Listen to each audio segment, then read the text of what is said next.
See, it's, you know, I think we've gone so far with feminism in our history that I think some men are frightened to know what to do. I love it when a man will stand and open the door for me, but then you see, I'd do that for a man or a woman anyway. But I do enjoy it if a man holds the door and treats me with value and respect. Some people would find that offensive. Some women would find that offensive, as though there's no equality in it. It's almost like, like I know feminism has a bad rap with some people, like over feminism, and there's nothing equal about it. Yeah. And some people's like, I listen to some people that talk about like equality, and then there's some that's like overpowering like women. Like women have to be like, you know what I mean? Like, and that's kind of what it represents for me. Make it an offence for the Church of England not to let women be bishops. Just say you can't do it. It's discrimination. You can't make it an offence to stop a black man doing it because he's black. You definitely should not be able to do it because she's a woman. Yeah. That is what you do. Legislate and just say deal with it. Yeah. You're not allowed to be offensive about gay people. Because it's illegal. It's a hate crime. Make the same thing about women. Just do it. Get on with it. Pass it in law. And then start prosecuting people when they break it. So if that makes me a feminist or whatever, I don't know what it is. All I know is it does make me angry. There are things that women put up with that make me bloody angry. And if that makes me a feminist, then call me a feminist. I don't really care what it is. But all I know is that your nieces and my nieces shouldn't have to poke up with some of the shit that they do just because they're women. It's wrong. There's this thing of wolf whistling and how, how offensive wolf whistling can be when you walk past it. But there's a difference, isn't there? There's something about whistling out and saying you're nice to shouting abuse towards that person in a way that is offensive. I think there's a healthy boundary, and if we believe that we are upsetting somebody in some way, just the fact that we're doing that is, say, rein it in a little bit. Okay, so for example, when a guy approaches me, yeah, and he gets rejected because I'm not interested, and then it flips and they become aggressive and you get called a slag and all that kind of stuff. So it's just... That's not acceptable, it's offensive. Not acceptable, exactly, that's too far. But you still do it, so... Like, so for example, if you're walking down the street and guys are like sexually harassing you, you can complain about that because you're being seen as an object and it's interrupting your day and it's very upsetting and it's a reminder of your oppression and that you're only ever a sexual object, etc., etc. But then at the same time, if you're brought up in a patriarchal society and you're a woman, there's this expectation of needing male approval. So if you go around the streets and people aren't looking at you or aren't telling you you're pretty, you can then feel bad. So you feel bad either way, and that's sort of both of them kind of lead nowhere, or they lead back to the same place. Because if you take this very like Victorian kind of like buttoned up, oh well, like a woman should never be naked because whenever a woman's naked, it's only ever for a man's pleasure. Then you're reducing your agency and you end up in this kind of, oh, like, don't show your ankles, like, you pearl clutching kind of anxiety around your own sexuality. And then at the same time, if you go and you're openly sexual, yeah, people are going to be exploitative about it, and it's not always going to be on your terms. The feminism bit and sort of seeing men and women as equal is not allowing men and women to really be who they are. No, they're not, never can be equal, but... the thing is, the women have asked for more rights, and all they got was more work. I didn't want no more work, no more work, and that's what feminists brought to women. They've got the equal right to go out to work, and then they've got the equal right to come home and work like a slave. That's all they got equal, was more work. It's now seen as bad that a woman decides to stay at home and look after her children, and do the housewife thing. But for example, I think maybe that's why I'm not as feminist. I always wanted to do that. Yeah. Okay, I haven't had the opportunity yet. But I didn't have any ambition. I just wanted to be a mum, and I just wanted to be, And then I remember my English teacher said, my English teacher kept shouting, you know, I remember I had a big argument with her. She was going, but surely you want to be more than that. And it's like, no, why? I don't want to reverse to roles. Mm-hmm. Like I'm just saying, that's never a good thing if people are feeling like they have to be one thing in particular. I just think we're still addressing the balance, and whereas women are able and expected to do many more things now, then but we're still working on things like, you know how funny it is that it's not, I mean, this is just sort of classic feminism as it is now. It's like, it's not unusual to see women in positions of power, but people still kind of go, oh, there's a novelty about guys being nannies, like mannies, like looking after the kids all the time, that kind of thing, that being their roles. We still have these gender roles. And so I think there's still an imbalance of what women are expected to do, or can do. But do you think that imbalance is... Do you think, I mean, the guys are better at doing some things than some girls are? Like, should we be exactly balanced with that? Or are we sort of genetically wired up to be better at doing other things than the other gender? And then why are we trying to balance ourselves out? Should we not just be playing to our strengths? Yeah, who knows? I don't think you can sort of generalise. Yeah. Because I think, you know, it's nurture and nature again, isn't it? Like, maybe there are some genetic strengths, but I don't think every woman is the same as every man isn't the same. So we don't know. I don't think we've come far enough to really know yet. It's amazing that we're exploring it more.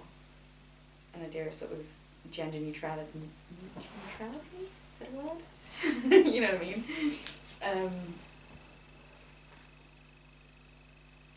Yeah, I mean, it's a really good question.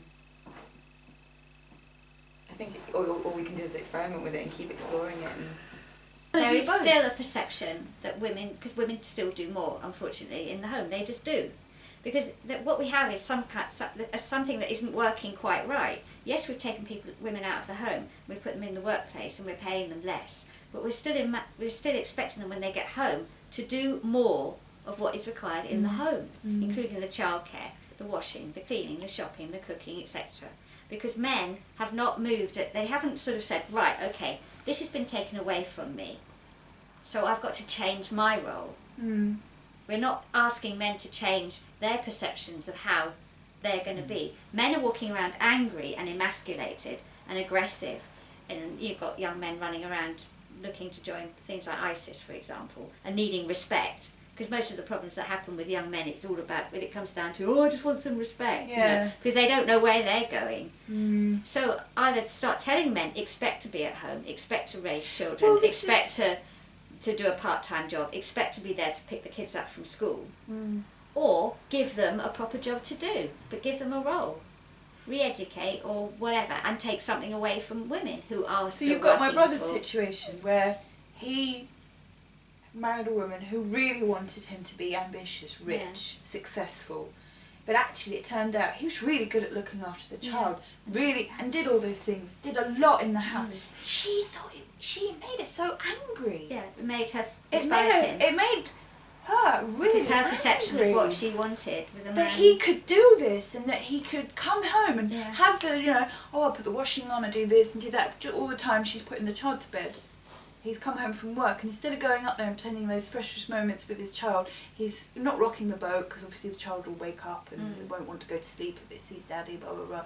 He's just doing housework. And a lot of women would dream of having a man like that, but it really annoyed It is her. interesting how because he wasn't masculine enough. Yeah. Like, he's the type of guy who's embraced the emasculation, you know? Because we were brought up quite relaxed, and, you know, we don't...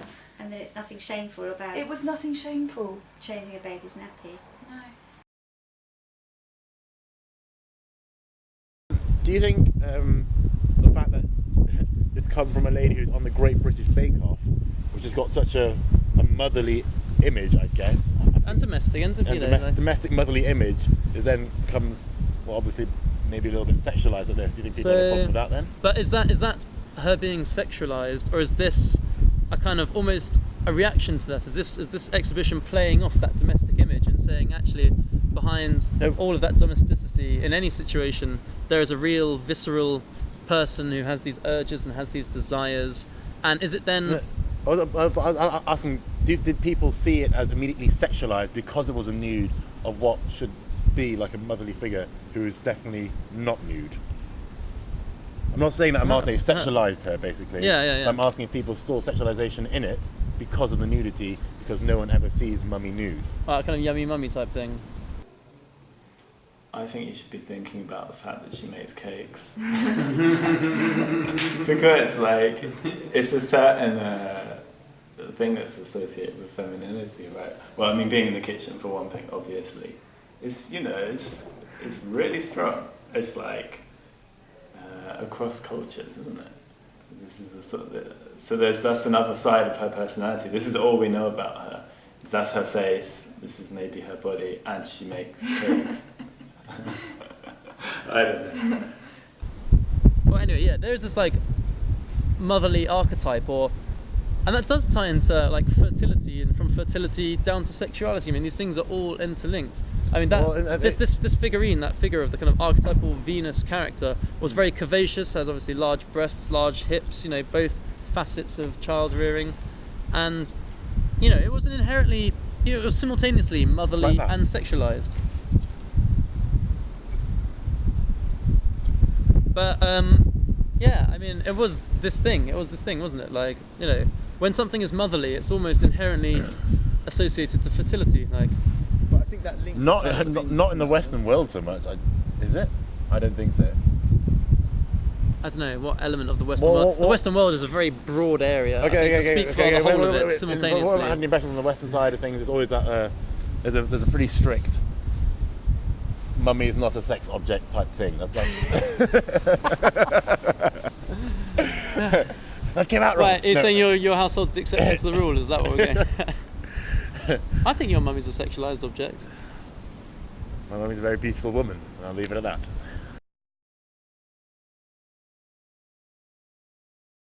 Well, you have to be aware of the culture that you're in. Of course. So you could step outside that culture, and we as artists, culture says we're allowed to do that. That's what we do. Step outside the sort of like cultural norm, and we gaze in, and that's what you say you're doing. You know, you say you're doing in a sense, but it doesn't kind of work, because even though as artists we want to do that and step outside that cultural norm, we're still part of it.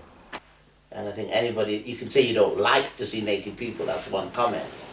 And you can say that it offends you to see the female genitalia, but because any woman that hasn't got a genitalia, I want to see that.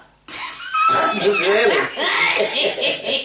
And if a man is to draw a woman, an artist is to be true to form, he needs to put everything that's there.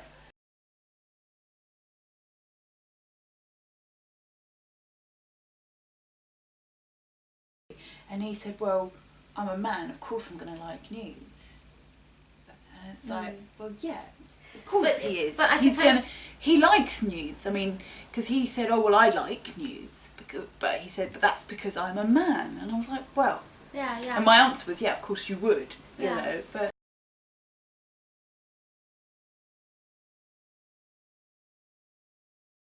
But then there's something also about the way in which like art is, like why we consider pictures in a gallery to be art, and why we consider someone messing around on Photoshop and putting it up on a website because they don't have the access or the resources to a professional art space.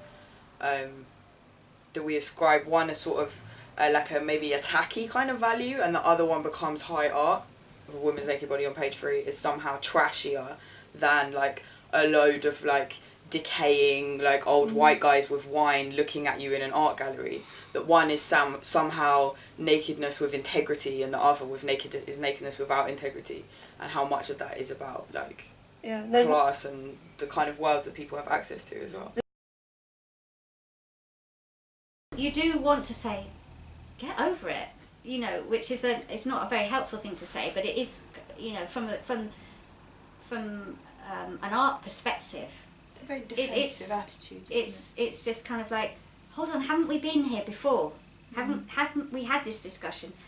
You know, in a completely different way when you know, Déjeuner sur l'herbe, when you've got the naked lady sitting on the grass, the Manet, fantastic Manet painting. Everybody else is and the shock and the horror about her sitting there. And she looks so supremely comfortable and at ease with herself with these fully clothed men who look rather awkward and you know, silly, really, because they're kind of very overdressed.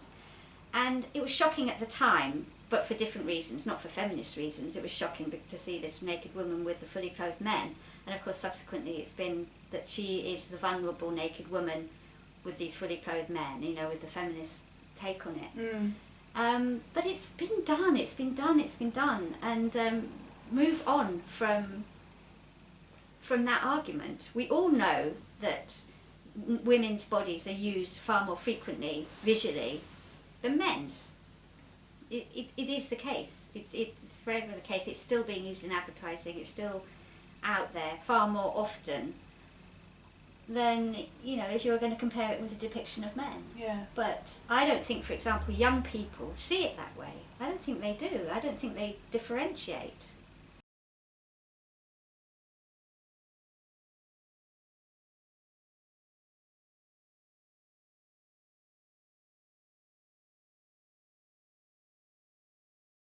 I'm so often saying that sometimes artists' initial reasons for doing anything is actually quite simple. Yeah. Your response was to her physical, her physiognomy. It was her face. That was your initial response. You chose her because you fancied her. And then she lent herself, because of her semi-celebrity situation, because frankly, if she had just been any girl, you know, let's say you put in pretty girls picture, and there were hundreds, you know, it wouldn't have meant a great deal. But because it was her, she had this semi-celebrity, and you were watching this programme, and you were in Germany. It's kind of all a bit weird anyway, because you're there to do an art show, and you're watching the Bake Off. And this is, you know, we find that kind of thing quite amusing. You know, young black man watching the British Bake Off in Germany in his lonely self. It's quite funny, and it's a nice story. I think it's a nice story. Why weren't you out? But it's a drinking starting Steiners, point, you know. Yeah. But it's yeah. Why weren't you out eating breakfast? I mean, that's what were you doing? Sitting at home that's the in your outrageous rented thing, apartment, really. watching. But it was just a starting point. But it's as if you're right. People can't get past that. Certain people can't get past it. If some guy did this in the garage somewhere and just did it on his own, never showed anyone, or showed two other people, and she found out about it, she probably wouldn't care that much. Yeah. Or they probably wouldn't care that much.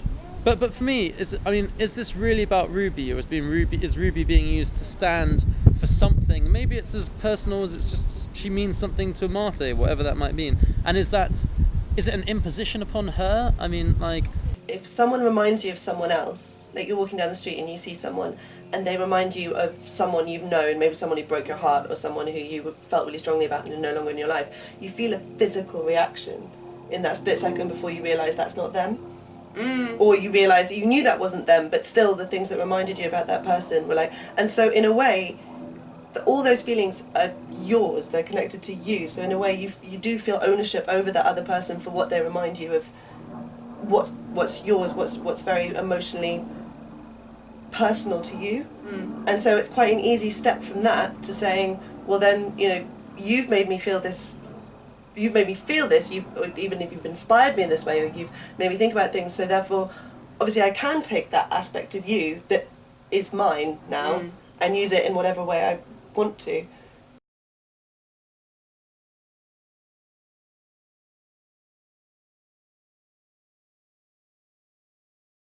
If it's about him looking at his ex-girlfriend and using this kind of like semi-famous person who looks a bit like his ex-girlfriend as like an avatar to deal with his shit with his ex-girlfriend, then maybe that is exploitative, or like, or it's a co-opting of someone else and their vulnerability as a way for him to like work through his own.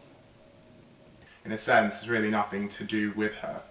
Perhaps there are certain characteristics in the face that are representative of her physically, But as I believe the artist and Ruby don't have much of a personal relationship, I don't feel it ties in any of those themes. It's just interesting that he seemed to use her face for whatever reason. No, I guess I assume that you didn't make it about her, but I can't help and see her face and not think that it is her. I'm trying to consider these pictures less as like Ruby Tandoh in her actuality and more like an imaginative space which she occupies within the artist's mind and subsequently within the viewer's mind when they see these pictures. Yeah, perhaps the artist wants to get a reaction though. Yeah, this is reactionary art, and that's his purpose, is to open a conversation up about whether he as a male has a right to even do this. Maybe he wants people's victimhood maybe he wants to precipitate people's victimhood, bring it to the surface for whatever, maybe for them to look at it themselves, or maybe because that's what he expects and he gets to see a reflection of his own victimhood through the spectators, through what they have to say about it, people's opinions, stronger opinions about it, and see how it feels to be maybe the recipient of what he's been giving out as through whatever victimhood he may have felt in the past.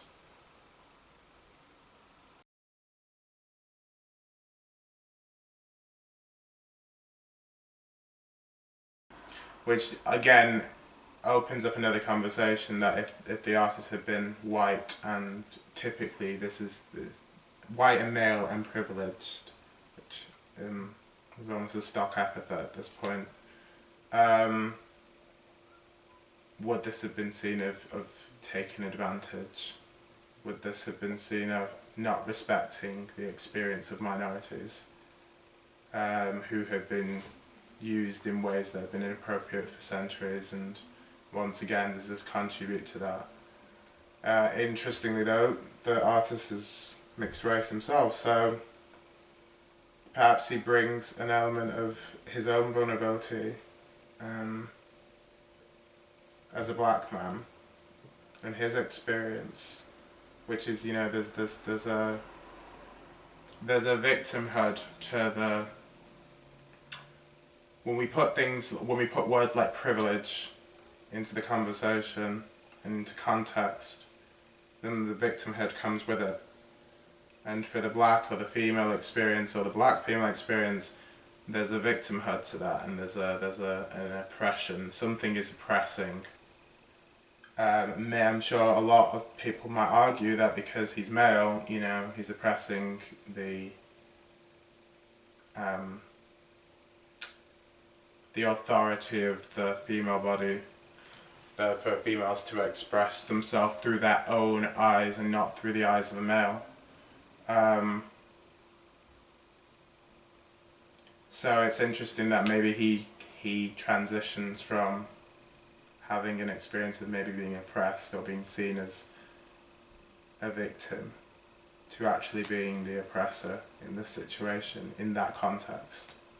But yeah, I guess maybe part of the victim idea comes from her being a woman, and part of it comes from her being a real person whose face you've taken. I think that's probably a big part as well. Like, you've taken a lot of her agency somehow in doing that. Yeah, when I look at the paintings, I think that plays quite a big part in how I see her. That she's just become kind of like a puppet, or...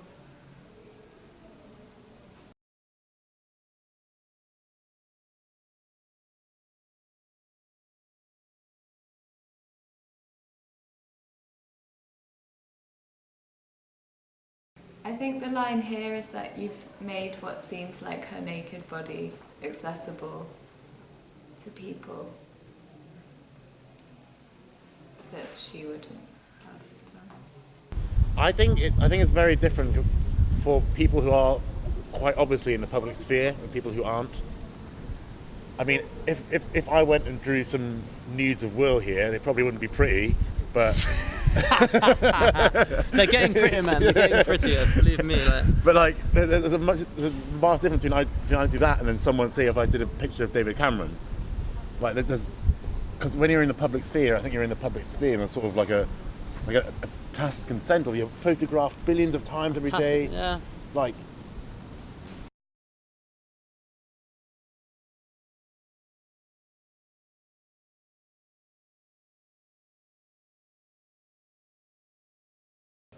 I think there would be less of a jump to condemning it if it was a female artist, and there might be more understanding of what's actually being questioned.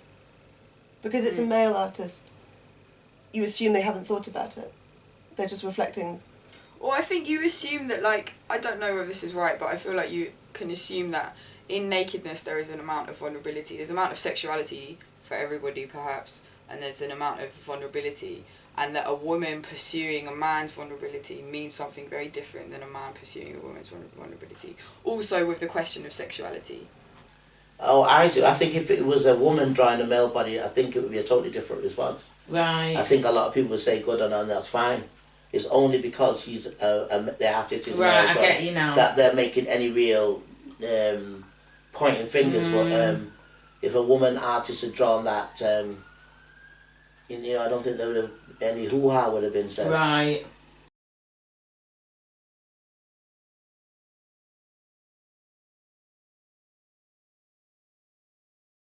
Like, if someone drawn me, I'd be honoured, like I would, like, because someone's actually taken their time out to draw me and, like, put their passion into drawing me, but at the same time I'd be a little bit like, oh, that's a bit weird. My face on Kenani's body. How would you Thank feel? you. Probably he would too.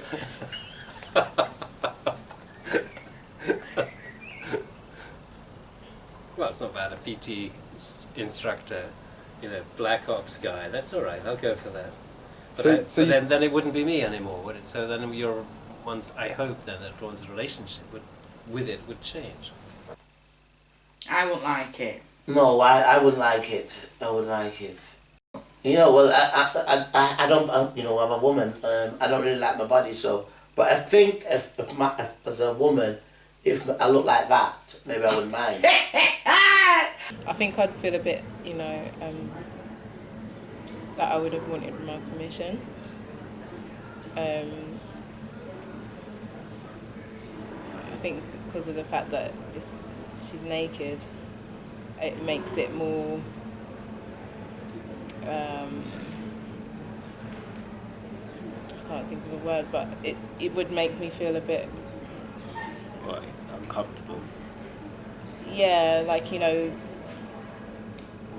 it's like, you know, there's nothing wrong with like doing a naked portrait, you know, one-on-one, but like having someone kind of do it without you there and putting their own idea of how what your physical appearance is and stuff is just a bit more an invasion into privacy. Yes, it's like beyond like voyeurism. It's like it's something else because you've actually got your own vision of what the anatomy of the person looks like, and it's like, yeah. Yeah, no, I'd be like, that's wrong. I would be like, that's wrong, it's out of order, we need to contact him. I think if you're drawing anyone and you're specifically using someone's face, I do think it's best practice to ask them first. Or get them to like, or make them aware or something like that, especially if the pictures are going to be depicted where they're going to be naked or something. I wouldn't like it. Even if you had a body like that? Yeah. Okay. I wouldn't like it. Mm-hmm. I wouldn't like it without my permission. Okay. Yeah. And if I was an artist and I wanted to draw someone's face, if I could get permission off them, I would before I do it. And that's only because I know our data protection. Yeah. And that's what I'm saying. Yeah. Years ago, people were honoured. Yeah. If I could have got their permission to use it, to ask them, I would have preferred to have done that than to just have drew it. But I wouldn't like. I wouldn't be happy if I seen me like that. Okay. I'd be a bit offended. But I would have liked to have had my permission asked first. I'm not sure how I'd feel if it was my face.